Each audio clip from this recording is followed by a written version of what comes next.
Panchayat web series की वो मशहूर चक्के वाली कुर्सी तो आपको याद ही होगी।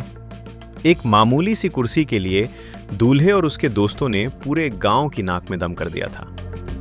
हम उसे पर्दे पर देखकर हंसते रहे, लेकिन हकीकत कभी कभी कॉमेडी से कहीं ज्यादा कड़वी और हैरान करने वाली होती है। क्या आप यकीन करेंगे कि national family health survey NFHS SALT के मुताबिक भारत में आज भी कई शादियां केवल महत्वहीन विवादों या ईगो की भेंट चढ़ जाती हैं। कानपुर में हुई एक हालिया घटना ने इस कड़वे सच को फिर से उजागर कर दिया है, जहां मामला किसी दहेज या खानदान का नहीं, मुर्गे की एक लेग पीस का था। कानपुर के 12 गांव में रहने वाले गुड्डू की बेटी निशा का निकाह बिल्हौर के रहने वाले फजल से तय हुआ था। गेस्ट हाउस रोशनी से जगमगा रहा था, फूलों की खुशबू थी और मेहमान अपनी बेहतरीन पोशाकों में सजे थे। निकाह की रस्में भी सुकून से पूरी हो चुकी थीं। लेकिन जैसे ही दावत शुरू हुई, माहौल पूरी तरह बदल गया। बारातियों में शामिल जीशान नाम के युवक की खाने की मेज पर दुल्हन के चाचा और भाई सलीम से बहस हो गई। वजह सिर्फ इतनी थी कि जीशान को मीट में लेग पीस नहीं मिला था, जिसे हम और आप एक छोटी सी बात समझकर नजरअंदाज कर देते। वो वहां ईगो का मुद्दा बन गई। बहस इतनी बढ़ी कि जीशान ने अपने साथियों को बुला लिया और देखते ही देखते शादी का पंडाल किसी जंग के मैदान में तब्दील हो गया।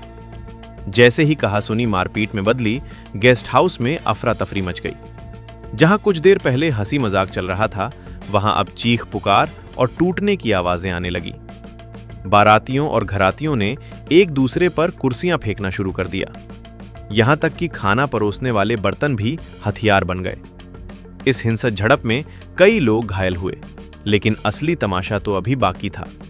जब मारपीट की खबर स्टेज पर बैठे दूल्हे फजल तक पहुंची, तो उसने स्थिति संभालने के बजाय आग में घी डालने का काम किया। अपने रिश्तेदारों के साथ हुई हाथापाई से तिलमिलाया दूल्हा जयमाला के स्टेज पर खड़ा हुआ और भरी महफिल में अपनी नई नवेली दुल्हन को 3 तलाक दे दिया।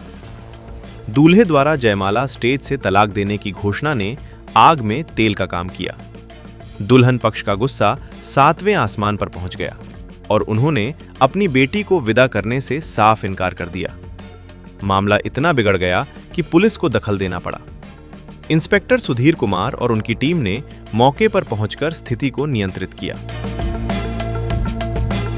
यह घटना हमारे समाज की एक गहरी बीमारी को दर्शाती है। इंपल्स कंट्रोल, आवेग पर नियंत्रण की कमी। एक छोटी सी बात पर सालों के रिश्तों और 2 परिवारों के भविष्य को दांव पर लगा देना किसी बहादुरी का नहीं, बल्कि मानसिक अपरिपक्वता का संकेत है। देर शाम तक पंचायतों और समझाइश का दौर चला। पुलिस और इलाके के गणमान्य लोगों के बीच बचाव के बाद दोनों पक्ष समझौते के लिए तैयार हुए। चूंकि दूल्हे ने सार्वजनिक रूप से तलाक बोला था, इसलिए धार्मिक रीति रिवाजों के अनुसार मामला पेचीदा हो गया था। अंततः मौलवी की मौजूदगी में निकाह की रस्में दोबारा अदा की गईं।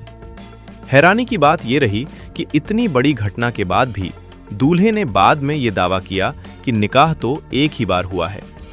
हालांकि कड़वाहट और पुलिसिया दखल के बीच दुल्हन की विदाई तो हो गई, लेकिन यह शादी अब एक मिसाल के तौर पर नहीं, बल्कि एक चेतावनी के रूप में याद की जाएगी। सवाल ये उठता है कि क्या हम वाकई सभ्य हो रहे हैं? कानपुर की यह घटना हमें सोचने पर मजबूर करती है कि आखिर एक सभ्य समाज के रूप में हम कहां जा रहे हैं।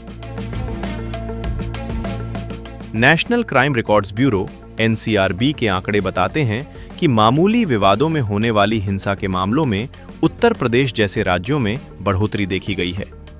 जब एक लेग पीस जैसे तुच्छ कारण से कोई शख्स जयमाला के स्टेज पर अपनी पत्नी का परित्याग कर सकता है, तो ये सवाल उठना लाजमी है कि हमारे संस्कारों और कानून की पकड़ कितनी मजबूत है। शादियां सिर्फ 2 लोगों का मिलन नहीं, बल्कि 2 परिवारों का भरोसा होती हैं। अगर ये भरोसा एक मुर्गे की टांग पर टिका है, तो हमें अपनी सामाजिक बुनियाद की मरम्मत करने की सख्त जरूरत है।